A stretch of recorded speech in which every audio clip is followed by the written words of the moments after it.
And really now your opportunity to ask questions of the folks on the panel.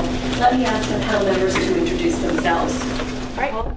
My name is Nicole Leonardi. I work for Border States Electric Supply, and I am the Southwest and South Central Region Sales and Marketing Coordinator. And for anybody that doesn't know about Border States Electric, we're the 7th largest electrical distributor in the United States. We'll have been in business for 60 years as of this year, and we have 58 branches across 13 states. Okay. My name is Andrew Jones. I'm Director of Operations for Sonepar USA Energy Solutions, which is the renewables and energy-focused division of Sonepar. Sonepar is the world's largest electrical distributor. Sorry, Nicole. And, we're in 37 countries, also now the largest in the United States. Good morning. My name is Stephanie Weaver. I'm the Western Regional Sales Manager for Halco Lighting Technologies. We're a lamp and ballast manufacturer based out of Atlanta, Georgia, although I'm based out of Kansas City. We specialize in energy efficient products and also energy efficient system cells. My name is Dustin Loxton. I'm with Encore Wire. I'm a part of our sales development group, and for those of you that are not familiar with Encore, we're one of the leading copper wire manufacturers, and we're based out of McKinney, Texas. And I wonder if I could ask the panel members to get us started by talking just a little bit about what drew you to this particular industry and or to your company. What engages you in the workplace? Or another way of asking that question is, how come you get up every morning and don't hit the snooze alarm? What is it that draws you into the workplace every day? Maybe we could go in reverse order and I'll ask Dustin to get us started. I actually kind of got here by accident. I just Welcome to our world. yeah. I just graduated from school. I got a degree in business management and economics, and I was looking for a job for a couple months. I was kind of thinking that I wanted to get into the financial services industry or insurance, something that dealt with sales. Wasn't exactly sure what I wanted to sell, but that's what I wanted to do. And I'd been looking for a job for a couple months, and a friend of mine, a friend of the family, called and said, "Hey, Encore Wire has an opening in the sales department."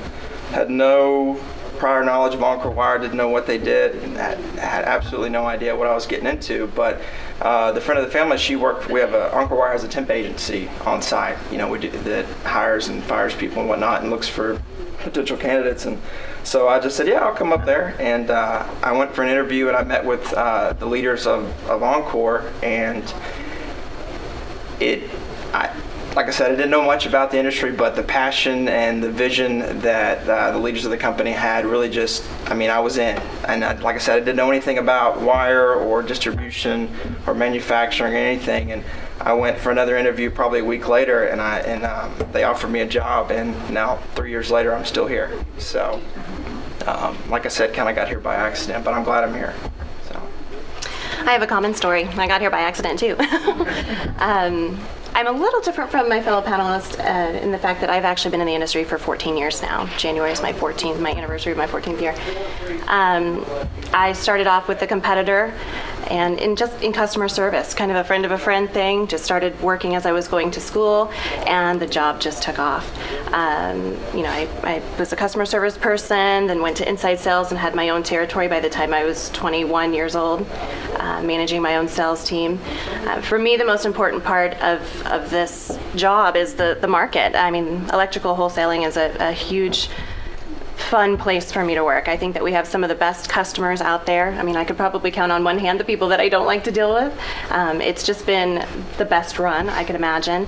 I started working for Halco 2 years ago. I worked for their competitor previously, and they called up and asked me to switch companies, and it's been a wonderful experience. For me, the most important thing is having a boss that understands just how passionate I am about this job, someone who respects me and is working towards a common goal, someone who wants to see me succeed.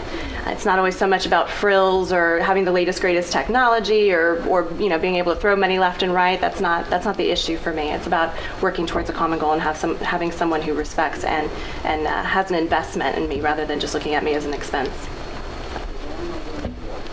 I was actually hired because I was a valet. So I got to I got to know the CEO of the company I work for, the former CEO of the company I work for, just as a rapport, being a valet, and I was about to take a job up at Hinkle, which, if you guys know around here, it's a couple miles east of us right now, which is about 45 minutes to an hour in traffic from where I live. And the CEO gave me a card, and he was about 5 miles away from my house. So I was, sure, I'll go have an interview. And I was really impressed, because if I would have gone the Hinkle route, I wouldn't have had the exposure that I had with the company I'm working for now. When I went and interviewed with them, it was very clear that I was going to be doing something different every day. At the time, it was 2007, so we were all in the boom. The company was growing like wildfire, and I was a part of the ops side to deal with all that growth, and the challenges that brought were a great opportunity. So. Well, for me, I ended up in here kind of by accident, like everyone else. My previous jobs, I had been working in marketing and PR, and I had a daughter and decided to take some time off from work to stay home with her and see if that was something that I'd like to do. After about a year, I realized that I am not cut out for staying at home, and I needed to go back to work. I really missed working. So I started going on the job hunt, and that was in 2010. It was a little hard to find a job at first. I was applying for a while. I saw the ad for Border States, and something in it just spoke to me. I know it sounds really cheesy, but all of the keywords and the skills they were looking for, I really felt like there was something that I possessed. I had some interviews with them. I was also interviewing with a couple other companies at the time, but when I went in and had my in-person interview, and they spoke to me about being a 100% employee-owned company and how everyone is really passionate about the work, and everyone really works together and appreciates and takes pride in what they're doing because you are an owner of that company, I thought that was really important and special. When they offered me the job, I turned down some other offers that I'd gotten with the other ones, and I'm really happy that I ended up here. I never thought that I would end up with a company like this. I didn't know what they did at all. When I started my interview process, you could have told me they sold curtains, and I would have believed you. But I feel supported every single day. I have great supervisors and leadership that are really encouraging me to do well and are giving me the opportunities to do those things, so I really appreciate it, and I plan on sticking around as long as they'll have me. As I suggested, they define the 20 months on the job data point. Let me turn it over to the audience. What questions do you have for our panel members? Sure. What impact does the social media have in your business, and what parts of the social media are you using right now in your business, and how valuable do you see things like Twitter and Facebook applications as we move forward? Doesn't matter. Let's take the biggest guy on the planet. Okay. The biggest guy on the planet. Well, Sonopar still blocks Facebook, so no, I think social media in the electrical industry hasn't really made a huge impact yet. We actually had a conference where we were talking about where is that going to go and how we're going to use it more. I certainly think it's going to take a little bit longer, just because the electrical industry in general, the whole reason we're in this room is that it's aging. So the the majority of it doesn't use it, so it hasn't really surfaced here yet. But LinkedIn, I think, has the most potential. It's an amazing tool to have a significant network, and when you're a younger professional, your network is one of your most valuable assets. So I use LinkedIn more than any of the others, but yeah, that's my opinion. If anybody wants to jump in. My opinion on social media is it can be really important. As a marketing person, I know that it has a really great value in certain situations. I also think that with us being in a B2B type situation, it's harder to use social media the way that a lot of the other companies that are B2C would.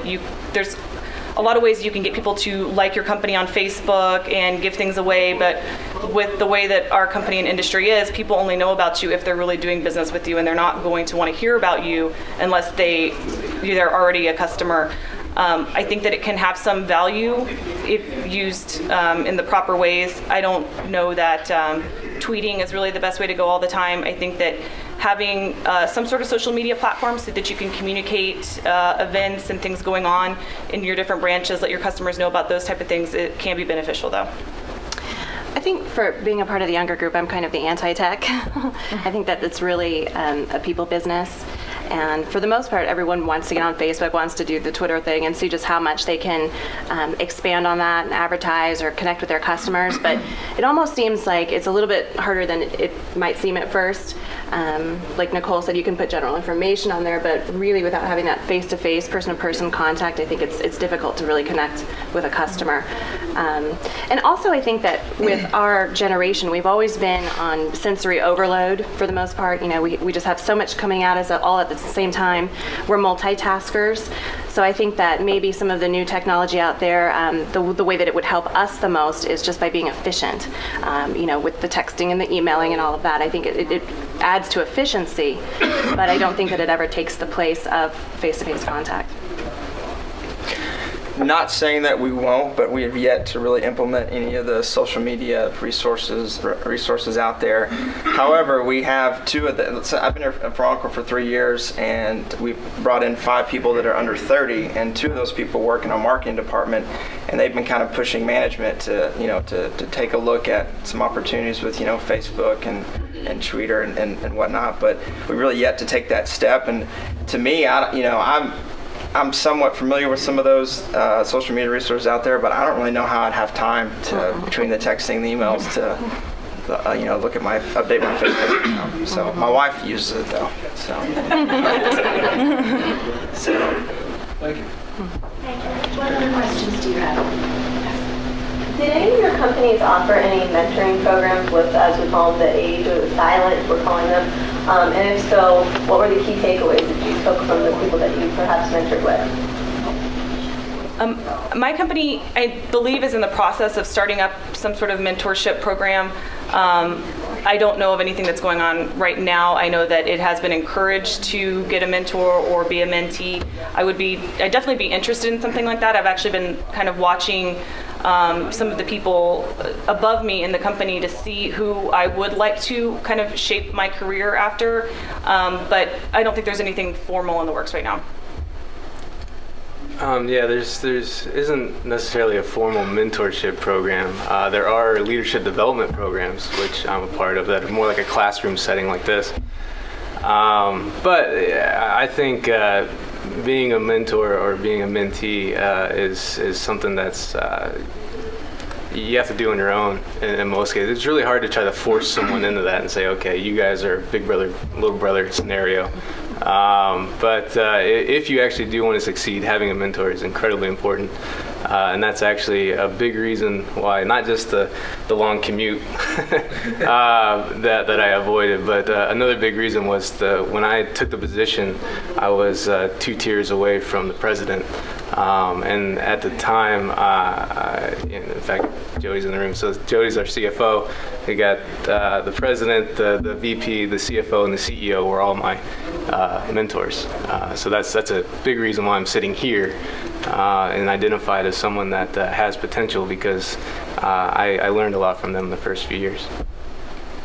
I never had any type of mentoring program or anything like that, and I think that that's probably pretty common, especially in this industry. I think we're now getting to the point where we're realizing we need to do something like that. So it was kind of the school of hard knocks for me when I first got into it, coming to an organization or a conference like this without really knowing anyone or having that type of mentor was difficult, and it was very overwhelming. But I would say that NAAD has actually helped me in a big way. Our Women in Industry organization that we take part in has always been great. The ladies that are involved in the organization have always taken me under their wing. They've been very helpful and given us some good advice, because not only are we the newer generation, but we're also involved in becoming this next influx of women in this industry. So it's definitely needed. I don't think that we are all at the point where we offer it yet, but it definitely helps you segue into the industry as you learn a little bit more. So I would have loved to have had the opportunity to have something like that, but now I feel like I can at least get that from this group. Yeah. For those who are not familiar with Encore, they have a very flat structure. We're very, very lean. So going into it, over the last 3 years, I've had the opportunity to work with our 2 VPs and our CEO. So, and I'm engaged with those guys every day, and probably bother them because I ask them so many questions. So that, being that we're such a small family, such a lean family, it gives you the opportunity to learn from guys that have been in the business for 5, 10, 15 years. So that's, we don't really have a formal mentorship program, but I think that really, the value outweighs, being able to sit down and engage with guys that have been in the business for a long time. I think that's really beneficial. So that's kind of really our mentorship program that we have available. So.